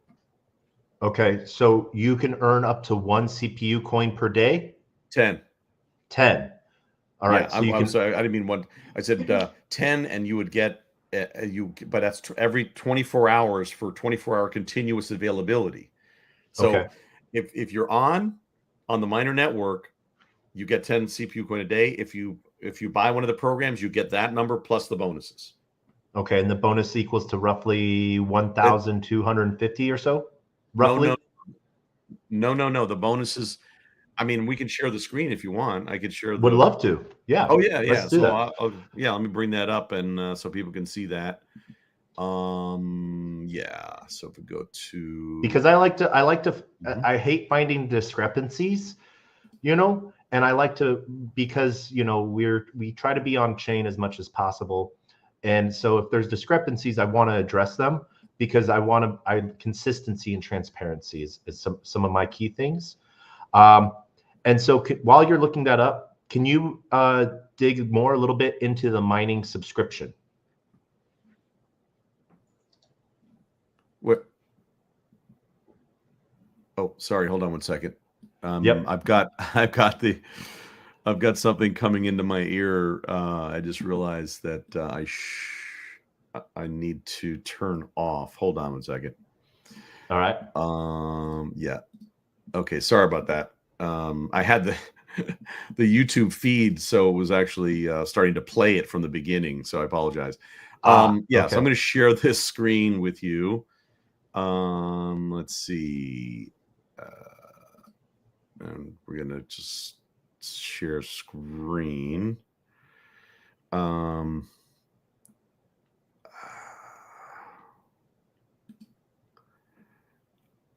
no. What do you need me to Okay. do? Unfortunately, yeah, if you just go to the website, it looks like it's going to restart. So I can't do that. I'll just turn it on. I will go to Uh, cpucoin.io. yeah, And we should have I'll pre-flighted that. Sorry about that. that's Yeah, my so it's going to fault. quit. It's going to quit and reopen. So I'm not going to do that. So if you just go to I got you. cpucoin.io, yeah. No, Yep. my bad. My bad. I should have done that myself. So if you go to cpucoin.io and share your screen, you'll see on the top there where it says CPU Coin Testnet. Mm-hmm. Go to downloads. Yep. Yeah, and you can zoom in on that. You scroll down. Basically, the plans are right here. So it shows you right here that it's 15 CPU coin a day. If it's an annual subscription, and you get 15 CPU coin a day and a 5,000 token bonus. That's a 1-year lockup, and just go up the plans.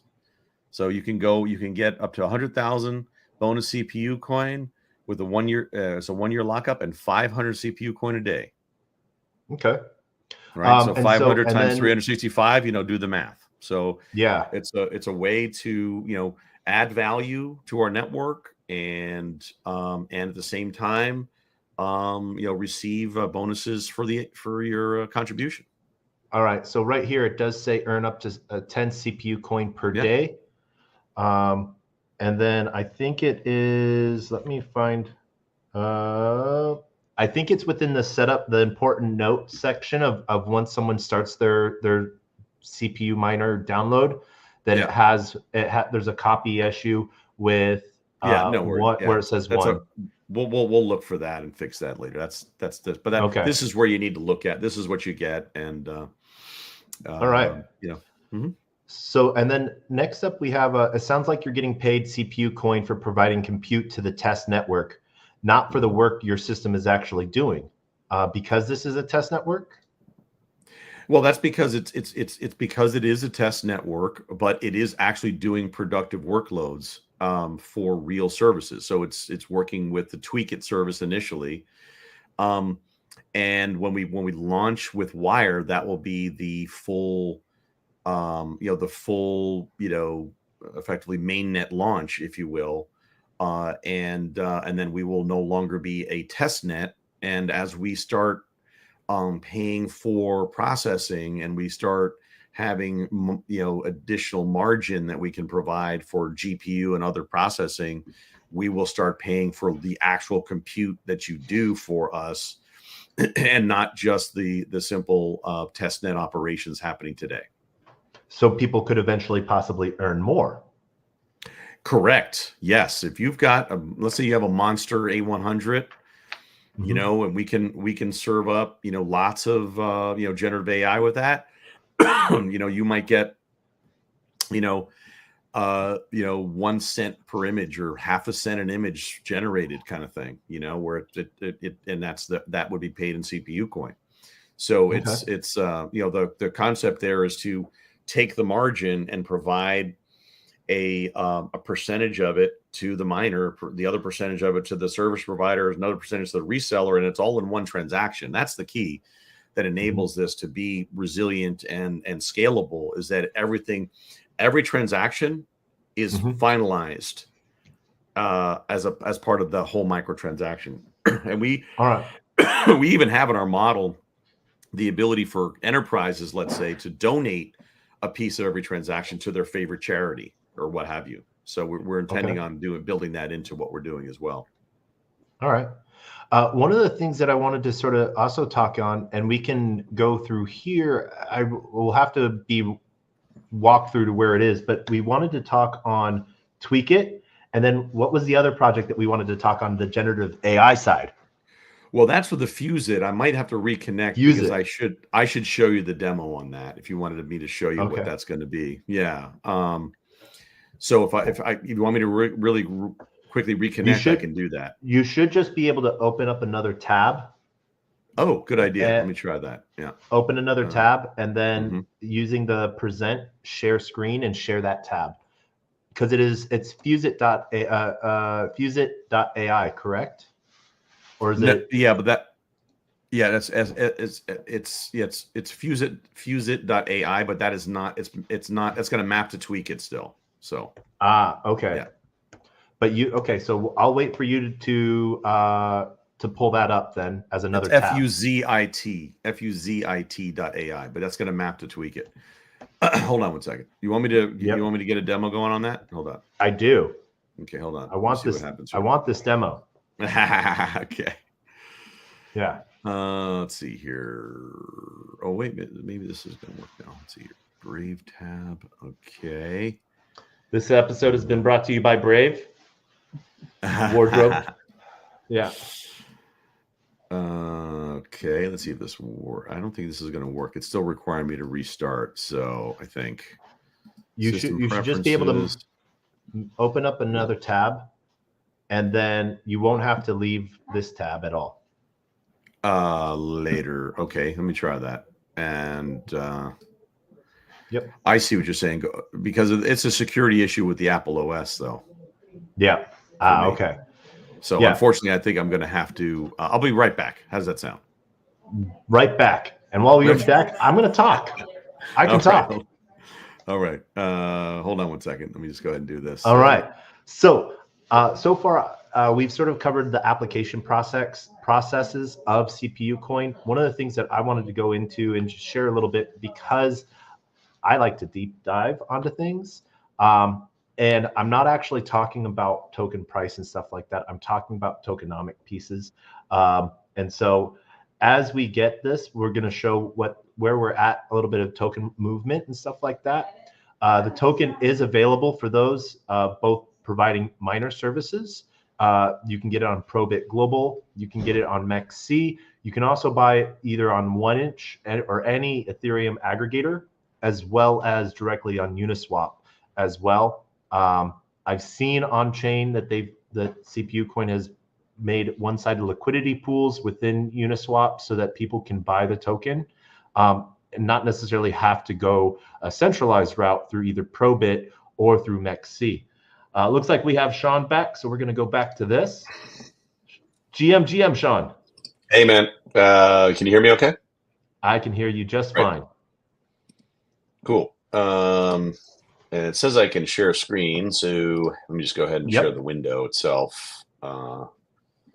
Actually, let me bring this over here and share the window and say share. And so you should be seeing my window now. Is that? Oh, beautiful. Nice. Yep. So you might be familiar with Civet AI. Some people may. This is a wonderful, where models come to rest and can be deployed and installed and used. We have a demo. Assume that this is fuseit.ai, but this is really being done. Tweak it is usable as in part of the demo because you can ingest anything for the image to image functionality. But I just want to show you that if you take from Civet AI and you put a model in here, let's see what's going on here. Let's go here. Okay. And let's say you wanted to, import a prompt from anywhere. And by the way, you can connect this. The import is just so it enables anybody to move prompts into here very simply and easily. And it has the seed info and it has the sampler, etc., and it has everything selected. It allows us to then just simply hit the fuse it button. So understand what's going on here. So I've taken something that already exists elsewhere with a very specific model requirement. It's in this case, it looks like I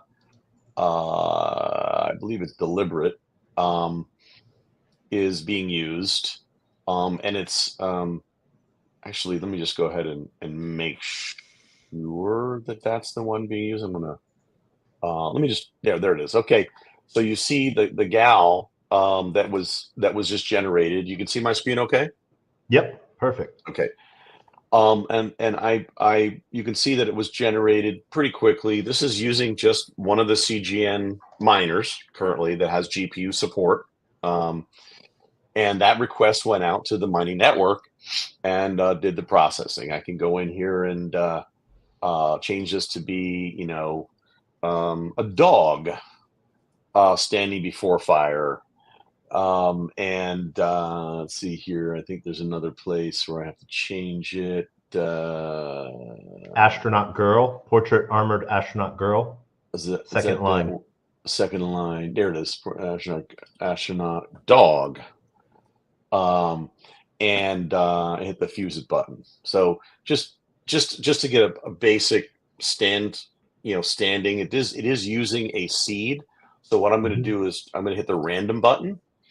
We're going to finish this processing. And it did that already. So I'm going to do another one, and let's see what happens. So yeah, there you go. So the concept here is that anybody now can use our service, but use it at one. So let's say you're on ChatGPT, and you want to generate an image like this. It's going to cost you 4 cents per image, and that adds up. If you're going and you're iterating, it can be, 40 iterations to get to what you finally want. Each image is going to cost you 4 cents. We're 0.04 cents or something like that. And that gets paid out to the GPU that is doing the processing. You can then take this, you can select this one and bring it over here. And then you can refine it. And now you're doing image to image. And I'm going to just do, 3 more with image to image. And it's going to generate refined versions of it. You can change it, tweak it, etc. And then when you're done, you can then do the next part of it, which is prepare your image for final use. So using the tweak it tech. Effectively, this is a huge market. There's all kinds of companies that have launched generative AI apps. Generally speaking, they cost anywhere between, $20 a month, to $1 a month plus fees, to the list goes on and on. But the concept here is clear. And that is that when you go to Civet AI, there's all kinds of models, and all of those models require special, configurations and models that have to be available to do the high quality results you're seeing here that are then modifiable. Our edge network automatically pulls the model, prepares it, does the processing, and leaves it available for future other users. And then if it's not available in that machine at the time, it will unload the one and put in a new one and do that on the fly. So that's really an important part of generative AI, is being able to do high quality results that are then, we can say, cancel and say, go next and go to the processing of the capability on the network. I forgot to click on this, and this is just a demo, so please bear with me on that. So IO demo. Okay, so you can I'll just select another one just to give people the idea of other kinds of things you can do with it. Why is this not? Where are you? There we go. Astronaut riding a horse. Astronaut riding. Well, we'll do that one first. But here's the thing: tweak it and fuse it. You can use the widget. You can use the tools. It's all downloadable. You can also just pop it in your own UI, and then you're just making API calls. And then all you need is an account on the that has the pricing. Notice one thing though: if you look here, you'll see that The API calls are Mhm. 1/10. You get 10 times as many at any of the servers. So literally for $9.95, you get 10,000 at Cloudinary, Okay. right? So you get 100,000 CPU coin. Yeah, with the CPU coin powered network and tweak it. So that's the key. We have lower price, decentralization, scalable, high quality, and it's a sustainable edge network. And there's a free version I saw. And there is a free version, which is what you're seeing on the test net, is you got 10,000 API calls per account for free per month. Yeah. Right. So we have this, and so take a look at it. You see, it's got a robot. It's got a little robotic looking horse here. But let's go ahead and just change that to a giraffe. Okay. And hit the fuse it button. So, starting with a seed model and using deliberate, and an astronaut riding a horse is imported from another location, and we are now getting very high quality results. And then you can do things like LoRa scaling to make a poster size image, right? Okay. You can, we have the upscaler, we have all the different capabilities that are needed, and we're doing that very scalably, and we're doing it so that we very quickly can expand and adjust the network to meet new needs. Right. Yeah. So anyway, that's the Fuse It demo, and there you go. And now we have an astronaut riding a giraffe on the moon. That's right. Mm-hmm. Oh my gosh. And I like that the fact that they sort of put the giraffe in an astronaut suit a little bit as well. Oh my gosh. I love this. Exactly. So all right. Oh, it's a robotic giraffe. Yeah. So yeah. All right. So right now, this DApp piece, that is the dapp-qa.tweakit.io/demo. Is that available for people to use, the general public to use? I mean, you can go play with it. The Tweakit app is there and functioning, and you can use it. This is just if you want to go play. We're probably gonna have to rename it now, because it's not ready for prime time. We're just in the middle of adding everything into it and making it so all the models can be supported and scalable, etc. Yeah. But you're seeing me doing the final thing here. I'm editing the results, and you can have a background color, make the background transparent. And I can hit the tweak it button, and now that's going off and sending that out to the network and giving me a final image that I can then download. Okay. Right. Nice. Yeah. And so I don't know. This isn't a question. It's more of a statement someone made. So nice setup for generative AI, stable diffusion type work. It's pretty daunting for a newbie to get this stuff set up and running properly if you want something beyond Midjourney and Dolly. And you don't need a $2,000 GPU setup. So that's the huge thing. Shout out to J2 Cyber Design for that, for seeing that. Yeah, no, that's a fact. That's one of the biggest things that people don't quite realize is you can go and try and do generative AI, and you can download free stuff. You can install it, and then you go to use it. I just actually downloaded the Morpheus stuff. I just took out, and it's all giving you garbage results. It's all just early. So we're trying to say, hey, what do you need to actually do very high quality results and do it without paying any setup? As a matter of fact, we're going to make it so that if you want to use generative AI, you install our miner, and then your compute, if it has GPU availability, you'll be able to earn your points to use to do generative AI, right? So that's the whole idea, right? You've got a utility token, you're earning it, and then you're using it to use the services. So we think there's a huge, it's greenfield, like I said, for that. I mean, every user that is a Photoshop user or generative AI user can install our miner. And if you've got a GPU machine, you don't have to set up anything. You allow us to use your GPU, and you're getting paid CPU coin, and you might be paying for your whole computer. Forget your generative AI with that, right? So as long as it's got capabilities, and you give us the ability to load and install the LLMs that we need to do the high quality generative AI, you've got an A100 or whatever installed. Wow.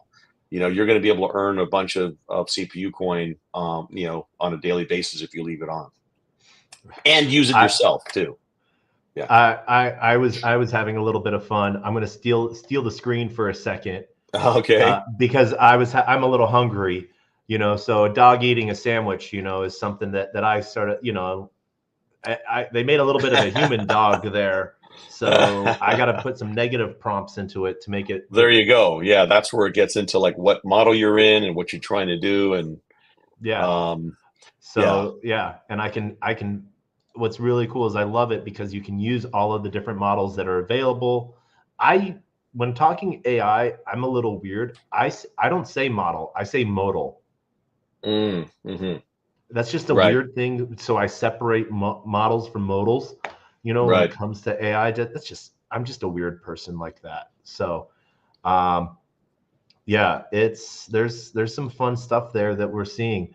But I clicked on something else. So yeah, just Sean, I want to take the time and say thank you for joining us today.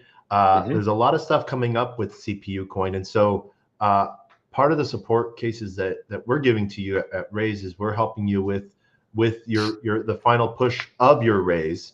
Out of a $5 million raise that we're doing. What is that being used for? And this is for non-US investors, accredited or non-accredited outside the United States. So none of this is financial advice or financial permissions within the United States and stuff like that. But because we serve a worldwide audience, and if people want to get involved and become, a part owner, get on the cap table of CPU Coin, please reach out, let us know.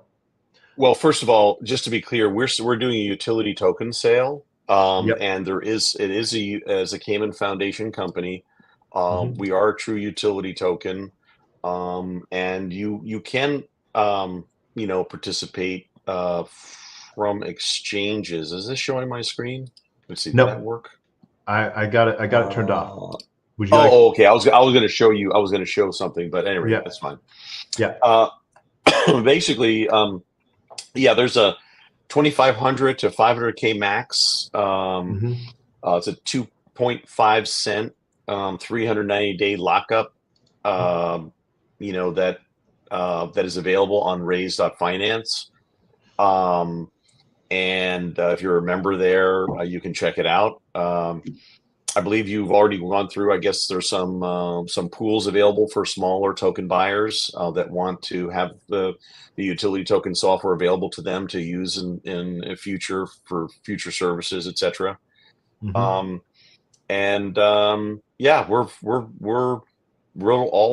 in. We're all excited.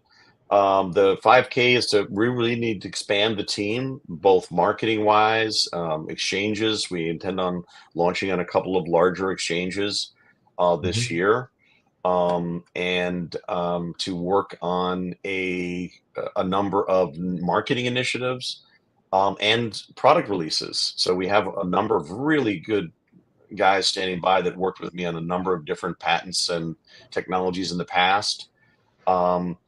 And that's one of the reasons why we're doing a 5 million raise. We intend to, if you look at the model, we intend on then doing in 5 quarters a 25 million raise after that, so we can really scale this. I'm a go big or go home guy. I mean, the media rich tech that has the multi-threaded multi-processing and all the capabilities was about 300 man years of R&D, developed over 20 years, that is used to power some of the largest B2B portals and websites in the world.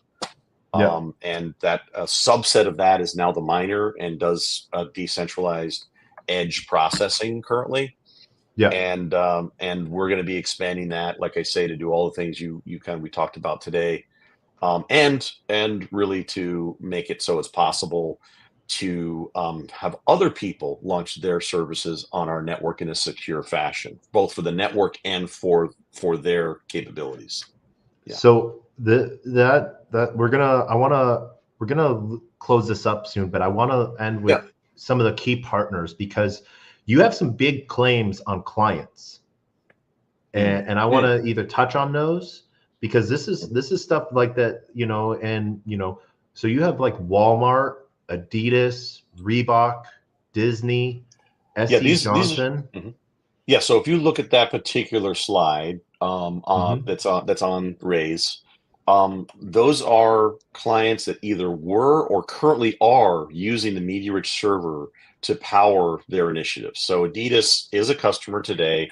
They process every week approximately, the last data they gave me is about 800,000 images a week to distribute those images to all kinds of initiatives around the globe automatically. Elsevier processes all the coverage you see at Amazon.com and all 30 other partners with MediaRich.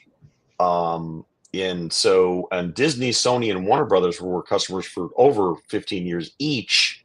And we powered at Disney Co. There's something called the Vision System, which was 30,000 marketing people in Disney Co. Self-served 9 billion assets over that period of time from Okay. within the network, where our system allows you to select an asset, no matter what it originally is. You want to export it out, and you can on-demand transcode it and deliver it. And so that capability is available in Tweak It. It's going to be available in their AI capability. It's going to be available with HLS streaming and auto assembly of video and all these other capabilities. EQnetwork.com is a new updated version of our video site that will be turned into a Web3 minting platform, where you can, at Equilibrium, you can go and upload high definition NFT videos and turn them into NFTs that will be minted, and you'll be able to view them. So and that's EQnetwork.com currently. Yeah. And so, and there's an app as well, an iOS app. So there's so many places that need our tech. That's why we do B2B2C. So we create a tech that's hosted cloud service that anybody can adopt and use, and Yep. you know, just pay as they go using our SaaS model.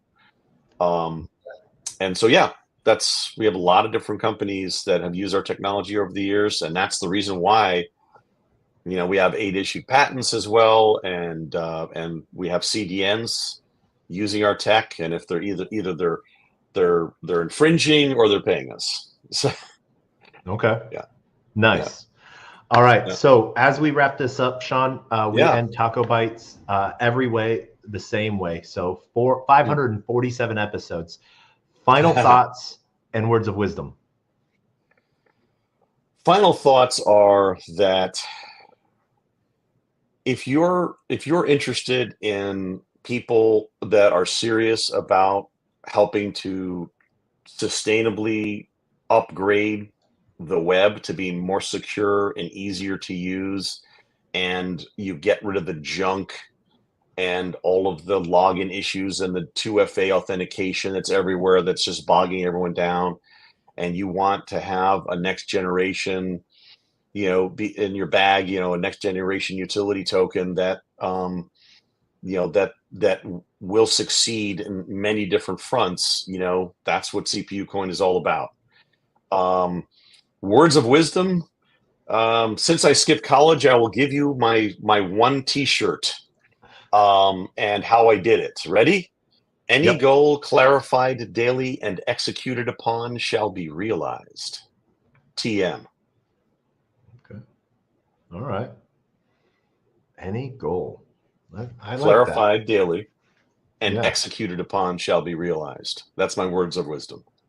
All right. That's sort of close to mine as I end every episode with the same words of wisdom and the best, worst knock knock joke on the face of the planet. So my words of wisdom are always the same. Sean, thank you so much for joining us. My words of wisdom are: a closed mouth cannot be fed, and you cannot feed a closed mouth. Meaning, if no one knows you're looking for opportunity, opportunity can never come a knocking. If opportunity does come knocking and no one answers, it's going to keep on walking. Pew, pew, pew, pew. But shout out and love to everyone joining us on LinkedIn, Player One Taco, YouTube, 0x Degens, YouTube, Twitch, Instagram, Unlonely, Rumble, Kick, and Telegram. Huge shout out to everyone for all the questions, and thank you for that. And we end on the worst joke on the face of the planet. We've told this 547 times. Okay. Sean, are you ready for it? Go. Knock, knock. Who's there?